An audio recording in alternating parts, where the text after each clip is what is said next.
For us, it's very bittersweet because APAC can't face each other in the finals, possibly, but it's definitely good for us because we know how they play, which means we can then focus on teams further in the bracket. For us, we definitely prefer NA or LATAM. We think we can take any of them on. We haven't lost them in a long time.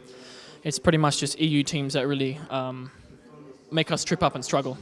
Coming into this tournament, we were in London for 10 days. We had a lot of EU practice, which is why on stage you can see we have a sort of an EU meta in our playstyle. And we also can scrim at the event on land builds against any team here. I want to have to say though, the plane trip here was one of the hardest. For some reason it just felt so long. I do still feel very lucky to be able to go to all these different places at such a young age. I think travel is just part of it now for us, especially when we have to travel the longest because we are from Australia, but we pushed through it anyway.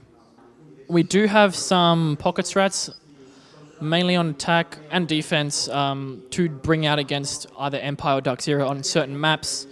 But otherwise, our main strategy is to just flex and adapt on the fly, which is how we play.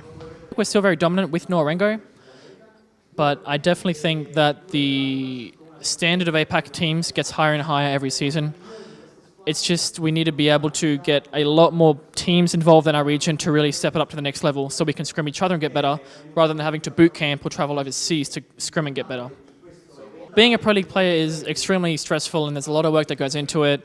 I don't know much about Wokka's side, but he makes a good living doing YouTube and whatnot. It was very stressful for him to do both YouTube and play Pro League, but I think just going off that question, there's definitely a level of flair that Wokka did bring. Yushingo is trying, but Wokka just brought something else to that team that really pushed them over the edge to make it like a super great team. But props to Yushingo for coming in so early and doing so well.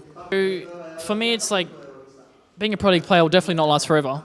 I would definitely want to do some sort of Twitch, YouTube after being a player. But while I am playing Pro League, I'm still trying to build those up. But at the same time, I sort of want to be like a role model in like the Siege community sort of thing. People who can like look up to, and I don't know, I'm just me, I guess. So I just want to have fun. Other people to have fun.